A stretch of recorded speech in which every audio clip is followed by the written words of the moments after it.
বন্ধুরা সকলকে স্বাগত জানিয়ে চলে এলাম আবার একটা নতুন ভিডিওতে। আমি পোলাও বানাচ্ছি, আর পোলাওটা আমি গোবিন্দভোগ চাল দিয়েই বানাচ্ছি। সেই জন্য আমি যতটুকু করবো সেই অনুযায়ী চাল নিয়ে নিলাম, আর নিয়ে চালটাকে ভালো করে ধুয়ে নিচ্ছি। ধুয়ে নিয়ে তারপরে আমি কিছুক্ষণের জন্য চালটাকে ধুয়ে এইভাবে কিছুক্ষণের জন্য ঢেকে রাখবো, আধ ঘন্টার মতো। তারপরে এদিকে হাঁড়িতে গরম জল করতে বসিয়ে দিয়েছি, দুটো তেজপাতা দিয়ে দিলাম, আর একটু গোটা গরম মশলাগুলো গোটাই দিয়ে দিলাম এই হাঁড়ির জলের মধ্যে। আর এদিকে কিছুটা নুনও দিয়ে দিলাম, আর নুন দিয়ে আর একটু তেলও দিয়ে দিলাম, সাদা তেল দিলাম এই হাঁড়িটার মধ্যে। আর এদিকে জলটা টকবক করে ফুটছে, তখন ওই কিছুক্ষণ আগে ভিজিয়ে রেখে দিলাম চালটা, না ওটাই দিয়ে দিলাম ভাত হওয়ার জন্য। আর ভালো করে নাড়িয়ে নিচ্ছি, নাড়িয়ে তারপরে এবারে ঢেকে রেখে দেবো। ভাত হয়ে গেলে ভাতটা যেইভাবে করে সেভাবে নামিয়ে ভাত করে নেব।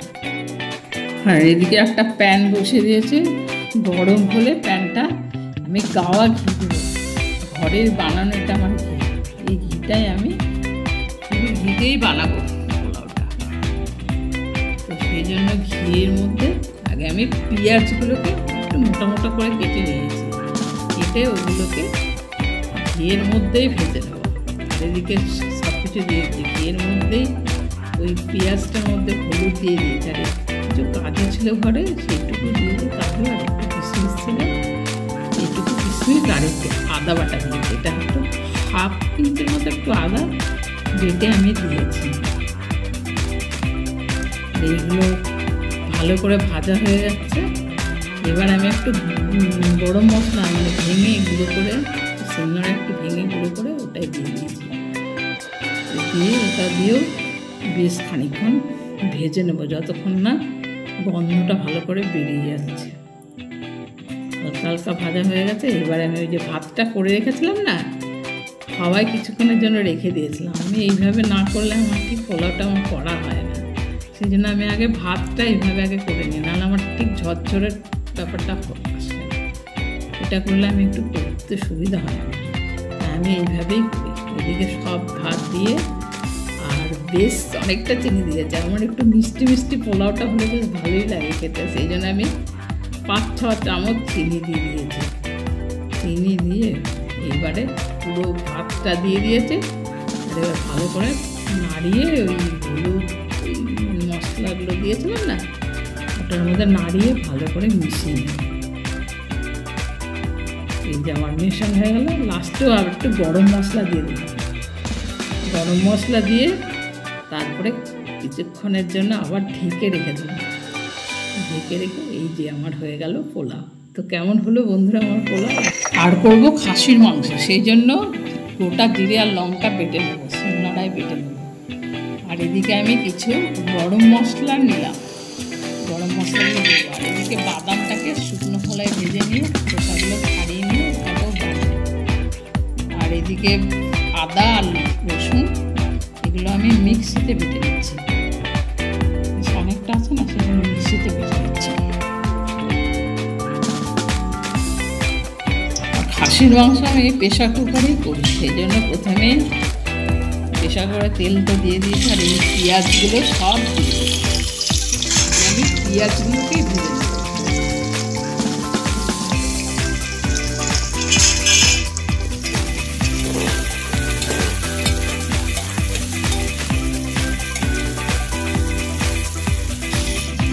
আর বাদামগুলোর খোসা ছাড়ানো হয়ে গেছে, এটাকেও বেটে নেব। আর এদিকে মাংস ভালো করে ধুয়ে নিয়েছি, ধুয়ে এবারে পেঁয়াজ ভাজা হয়ে গেছে, হালকা ভাজা হয়েছে, বেশি ভাজা হয়নি। এবার তেজপাতা আর একটু চিনি দিলাম। তারপরে ওই যে মশলাগুলো বেটে রেখেছিলাম না, জিরে লঙ্কা আর আদা রসুন, ওইটাকে দিয়ে দিলাম। আর দিয়ে বেশ খানিকক্ষণ কষিয়ে নেবো, কারণ মশলাটা যতক্ষণ কাঁচা গন্ধটা না যাবে ততক্ষণ ধরে কষাবো। আর এদিকে কষানো হয়ে গেছে। তারপর আমি টমেটো কেচাপ দিলাম, টমেটো নেই তো সেই জন্য একটু টমেটো কেচাপটাই দিয়ে দিচ্ছি। টমেটোর স্বাদটা একটু দিয়ে এটা দিয়েও আমি বেশ কিছুক্ষণের জন্য এটাকেও ভেজে নেব। আর এদিকে আমার ভাজা দেখুন প্রায় হয়ে গেছে, তেল হালকা হালকা ছেড়ে দিয়েছে।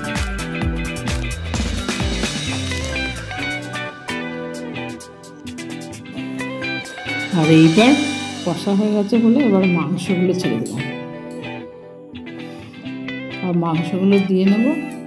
তারপরে এই মাংস দিয়েও ভালো করে আগে কষাবো, মানে অনেকক্ষণ ধরেই কষাবো। মাংস কষানোটাই হচ্ছে মেন, নাহলে কাঁচা কাঁচা গন্ধ বেরোবে। মাংস কষানো হয়ে গেছে দেখুন। তারপরে আমি ওই যে ভাজা বাদাম বাটাটা ছিল না, ওইটাকেও দিয়ে দিলাম। ওটা দিয়েও বেশ কিছুক্ষণ কষিয়ে নেব। আর এদিকে আমার প্রায় ভালো করে কষানো হয়ে গেছে, অনেকক্ষণ ধরে কষিয়েছি, আধ ঘন্টা প্রায় হয়েছে এটা কষাতে লাগে। তারপরে আলু দিলাম, আস্তে আস্তে করে করছি। আলুটা কিন্তু আমি ভাজিনি, এমনি কাঁচা ধুয়ে কেটে ডাইরেক্ট ওই মাংসের মধ্যে দিয়েছি। তারপর লাস্টে আমি হলুদ নুন দিই, আগে হলুদ নুন আমি দিয়ে দিই। ওই যে দেখুন পুরো একদম পুরো কষানো হয়ে গেছে, দেখেই বোঝা যাচ্ছে মাংসটা পুরো ভালো করে কষানো হয়েছে, তেল ছেড়ে দিয়েছে আর ভালো করে কষানো হয়ে গেছে। তারপরে এইবারে আমি জল ঢাললাম, জল দিলাম, প্লেন জলে দিলাম, হয়তো গরম জল দিলাম। আর এদিকে কিছু গরম মশলা বেটে নেব, গরম মশলা বাটা গরম মশলাটাও লাস্টে দিয়ে দিলাম। দিয়ে এবারে ভালো করে নাড়িয়ে নিচ্ছি, নাড়িয়ে এবারে আমি প্রেসার কুকারে সিটি দিয়ে নেবো। কারণ আমি প্রেসার কুকারে মাংসটা করলে সেদ্ধ হয় না, সেই জন্য তাড়াতাড়ি হয় সেদ্ধ, আমি প্রেসার কুকারে করি। ছেলে এসছে বলে ইচ্ছে হলো একটু সাজিয়ে গুজিয়ে খেতে দেওয়া, সেই জন্য এইভাবে একটু সাজিয়ে খেতে দিচ্ছি ছেলেকে। তো ভাতও করেছিলাম, আমার পোলাও করেছিলাম, আর এই কিছু হালকা হালকা রান্না করেছিলাম, কিছু সবজি করেছিলাম। আর এটা খারকোল পাতা বাটার, এই যে এটা হচ্ছে তেঁতুলের চাটনি। তো ছেলে আর ছেলের বাবাকে খেতে দিয়ে দিলাম। তো বন্ধুরা, আপনারা সকলে সুস্থ থাকবেন, ভালো থাকবেন, আর আমার ভিডিও দেখতে থাকবেন। থ্যাংক